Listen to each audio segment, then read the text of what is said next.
అపోస్తుల కార్యములు 22వ అధ్యాయము 5వ వచనము నుండి 22వ అధ్యాయము 27వ వచనం వరకు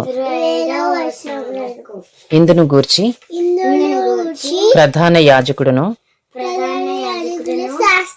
పెద్దలందరూ నాకు సాక్షులై ఉన్నారు. నేను వారి వలన సహోదరుల యొద్దకు పత్రికలు తీసుకుని దమస్కులోని వారిని కూడా బంధించి దండించుటకై యెరూషలేమునకు తేవలెనని అక్కడికి వెళ్ళితిని. నేను ప్రయాణము చేయొచ్చు దమస్కునకు సమీపించినప్పుడు మధ్యాహ్న కాలమందు ఆకాశము నుండి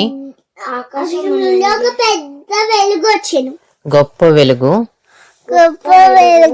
నా చుట్టూ అకస్మాత్తుగా నా చుట్టూ ప్రకాశించాను. నేను నేల మీద పడి సౌలా సౌలా నీవెందుకు నన్ను హింసించుచున్నావని నాతో ఒక స్వరము పలుకుట వింటిని. అందుకు నేను ప్రభువా నీవెవడవని అడిగినప్పుడు ఆయన నేను నీవు హింసించుచున్నా నజరేయుడగు యేసును అని నాతో చెప్పెను. నాతో కూడా ఉన్నవారు ఆ వెలుగును చూచిరి గాని నాతో మాట్లాడిన వాని స్వరము వినలేదు. అప్పుడు నేను ప్రభువా నేనేమి చేయవలనని అడుగగా ప్రభువు నీవు లేచి దమస్కులోనికి వెళ్ళుము. అక్కడ నీవు చేయుటకు నియమింపబడినవన్నీ నీకు చెప్పబడునని నాతో అనెను. ఆ వెలుగు యొక్క ప్రభావం వలన నేను చూడలేకపోయినందున నాతో కూడా ఉన్నవారు సహాయం తీసుకుని పోయి నన్ను నడిపింపగా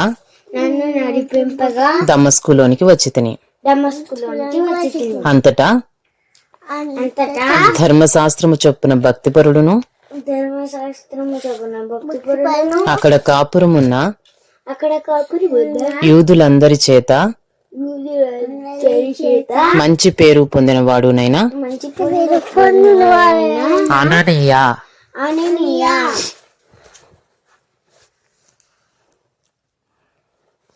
అను ఒకడు నా యొద్దకు వచ్చి నిలిచి సౌలా సహోదరా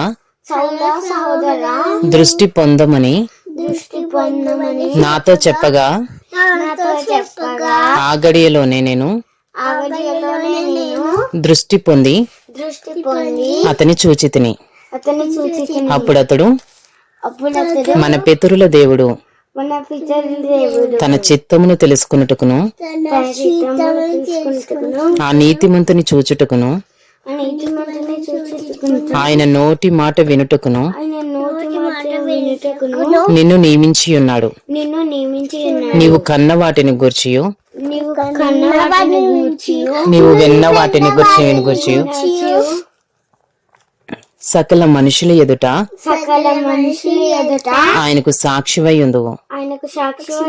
గనుక నీవు తడువు చేయుట ఎందుకు? లేచి ఆయన నామమును బట్టి ప్రార్థన చేసి బాప్తిస్మము పొంది బాప్తిస్మము పొంది నీ పాపములను కడిగి వేసుకునమని చెప్పెను. అంతటా యెరూషలేమునకు తిరిగి వచ్చి అంతటా యెరూషలేమునకు తిరిగి వచ్చి దేవాలయంలో దేవాలయంలో ప్రార్థన చేయుచుండగా పరవశుడనై ప్రభువును చూచితిని. అప్పుడు ఆయన నీవు త్వరపడి యెరూషలేము విడిచి శీఘ్రముగా వెళ్ళుము. నన్ను గూర్చి నీవిచ్చు సాక్ష్యము వారు అంగీకరింపరని నాతో చెప్పాను.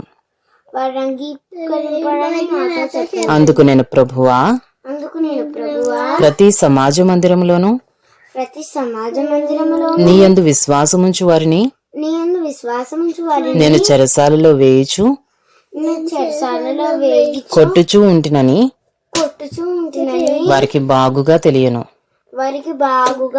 మరియు నీ సాక్షి అయిన స్టెఫను రక్తము చిందింపబడినప్పుడు నేను కూడా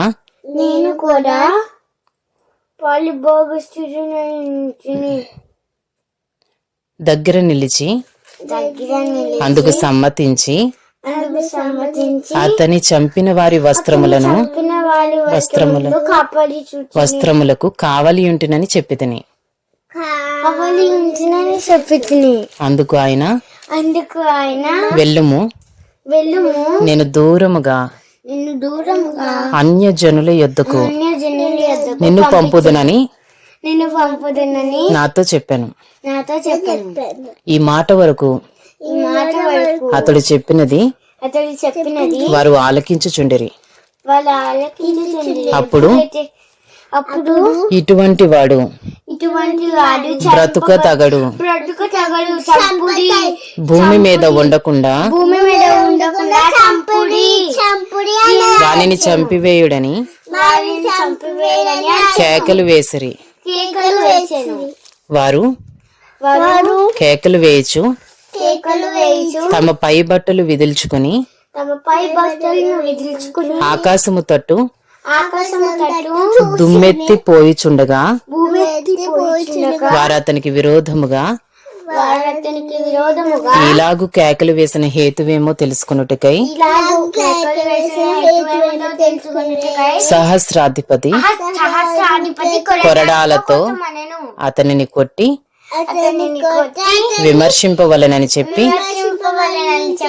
కోటలోనికి తీసుకొని పొండని ఆజ్ఞాపించెను. వారు పౌలును వారులతో కట్టుచున్నప్పుడు అతడు తన దగ్గర నిలిచియున్న శతాధిపతిని చూచి శిక్ష విధింపకయే రోమియుడైన మనుషుని కొరడాలతో కొట్టుటకు మీకు అధికారం ఉన్నదా అని అడిగాను. శతాధిపతి ఆ మాట విని సహస్రాధిపతి యొద్దకు వచ్చి నీవేమి చేయబోచున్నావు? ఈ మనుష్యుడు రోమీయుడు సుమి అనెను. అప్పుడు సహస్రాధిపతి వచ్చి అతనిని చూచి నీవు రోమీయుడువా? అది నాతో చెప్పుమనగా అతడు అవునని చెప్పెను. అపోస్తుల కార్యములు 22వ అధ్యాయము 28వ వచనం నుండి 23వ అధ్యాయము 20వ వచనం వరకు అతడు అవునని చెప్పాను. సహస్రాధిపతి నేను బహుద్రవ్యమిచ్చి కొంటిని ఈ పౌరసత్వము సంపాదించుకొంటిని అనెను. అందుకు పౌలు నేనైతే పుట్టికతో రోమీయుడును పుట్టుకతోనే నేను రోమియుడను పుట్టుకతోనే నేను రోమియుడును అనెను. అనెను. కాబట్టి కాబట్టి అతన్ని విమర్శింపబోయిన వారు అతనిని విమర్శింపబోయినవారు వెంటనే అతనిని విడిచిపెట్టిరి. వెంటనే అతనిని విడిచిపెట్టిరి. మరియు అతడు రోమియుడని తెలుసుకున్నప్పుడు రోమియుడని తెలుసుకున్నప్పుడు అతన్ని బంధించినందుకు సహస్రాధిపతి భయపడెను. మరునాడు యూదులు అతని మీద మోపిన నేరమేమో తాను నిశ్చయముగా తెలుసుకునగోరి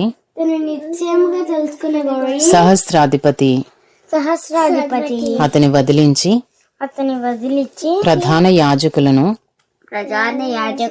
మహాసభ వారందరూ కూడి రావాలనని ఆజ్ఞాపించి పౌలును తీసుకుని వచ్చి వారి ఎదుట నిలువబెట్టెను. అపోస్తలుల కార్యములు 23వ అధ్యాయము. పౌలు మహాసభ వారిని తేరిచూచి సహోదరులారా, నేను నేటి వరకు కేవలము మంచి మనస్సాక్షి గలవాడనై దేవుని ఎదుట నడుచుకొనుచుంటినని చెప్పాను. అందుకు ప్రధాన యాజకుడైన అననీయ అతని నోటి మీద కొట్టుడని దగ్గర నిలిచియున్న మనుషులతో చెప్పాను. వారికి ఆజ్ఞాపింపగా పౌలు అతనిని చూచి సింహము కొట్టిన గోడ దేవుడు నిన్ను కొట్టును. నీవు ధర్మశాస్త్రము చొప్పున నన్ను విమర్శింప కూర్చుండి ధర్మశాస్త్రమునకు విరోధముగా ఎలా చెప్పుచున్నావు? నన్ను కొట్టను ఆజ్ఞాపించుచున్నావా అనెను.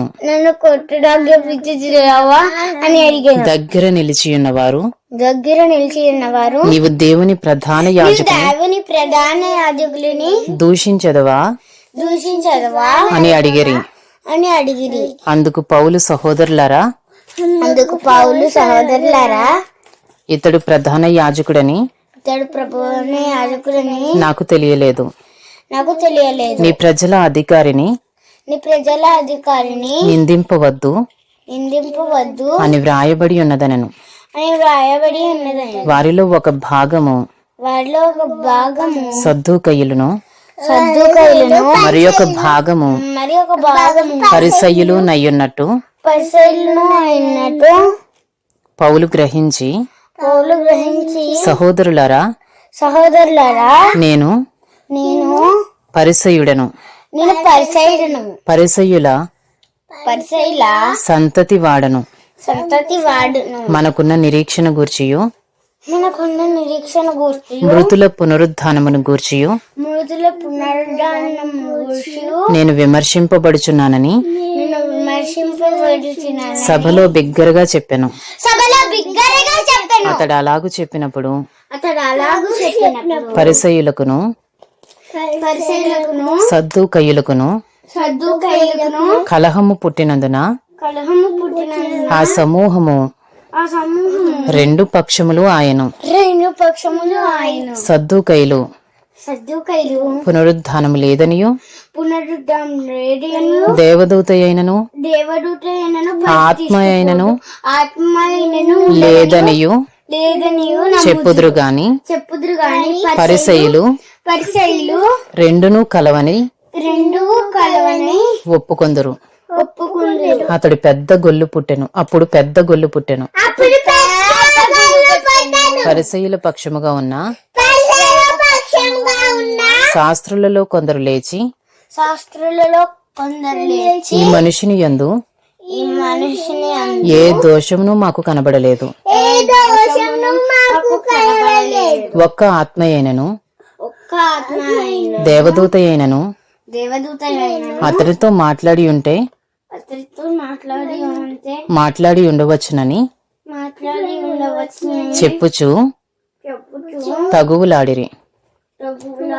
కలహం ఎక్కువైనప్పుడు కలహం ఎప్పుడైనా వారు పౌలును చీల్చివేయుదురేమో అని పౌలును చీల్చివేయుదురేమో అని సహస్రాధిపతి భయపడి సహస్రాధిపతి మీరు వెళ్ళి వారి మధ్య నుండి మధ్య నుండి బలవంతముగా పౌలును తీసుకురండి బంధించుది సమాజ మందిరంలో అని చెప్పాను.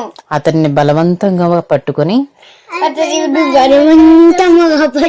కోటలోనికి తీసుకుని రండని